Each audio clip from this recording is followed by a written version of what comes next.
Hey, this is Matt with Minis of Maine, and today we're going to look at jacking up a Mini and we're going to place it onto some jack stands. It's one of the most frequent questions that I do get about Mini Coopers and working on them. So a couple of things that you're going to need. Obviously you're going to need a nice floor jack. You're going to need, what I did here is like a piece of 3/4 inch plywood. I use that. I've got a pad just to kneel on. And then I also have a couple of jack stands. Take a look at those. So basic jack stands. So what we're going to be doing is we're going to jack up, it's an R series Mini Cooper. So it's a 2nd gen car. This is an R55S, it's a Clubman. Now the R56, the 3-door hatch, the R57, which is the convertible, the R58, which is the coupe, and then the R59, which is the roadster. They're all very similar construction underneath. And what we're going to do is I'm going to put it up in a jack. I'm going to show you underneath and show you where your jack points are and explain how to put it onto jack stands.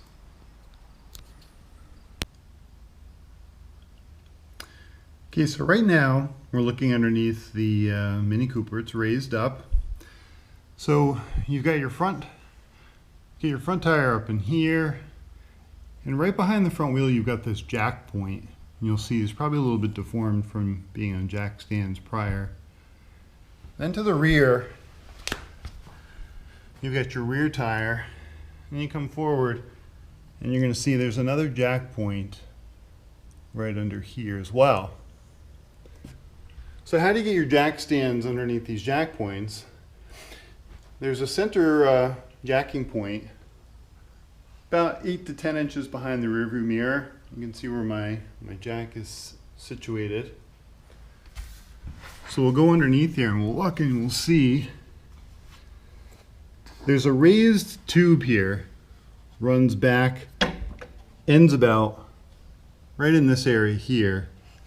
It's your reinforced structure for jacking the Mini. So what I do is I use a piece of plywood to protect the surface, place the jack stand, or place the hydraulic jack here, lift it at this point, which raises these 2 points up off the ground. Then what you can do is you can place your jack stand safely and lower the car onto the jack stands. Then what you'll do is you'll repeat on the other side. So what I like to do, just for safety reasons, is I lift my jack stand up about 1 or 2 clicks. Do it both front and rear, 1 or 2. And then you're going to position your jack stands right underneath your jacking point.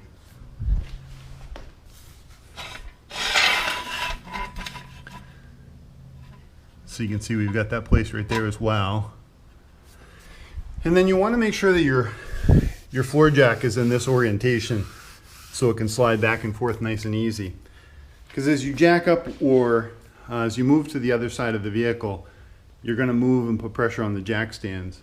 So you never really want it much higher than 1 or 2 clicks, just for safety reasons. The other thing you don't want to do is you never want to get underneath the car with just the hydraulic jack stand or jack.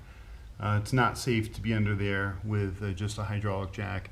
You always want to make sure your jack stands are safely in place. So now what we've got, we've got our jack stands. So you've got our jack stands, one in the front there, one in the rear there. And what we're going to do is we're just going to gently lower. We're just going to gently lower the jack.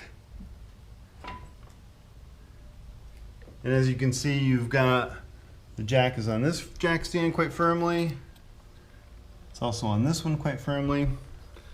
Then you can just release the pressure from your jack.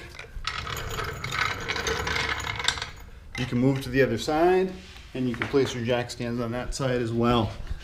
So you can see under here, what we've done is we've used this reinforced ridge point right here with the plywood sheet, and it's plenty strong enough to lift the car.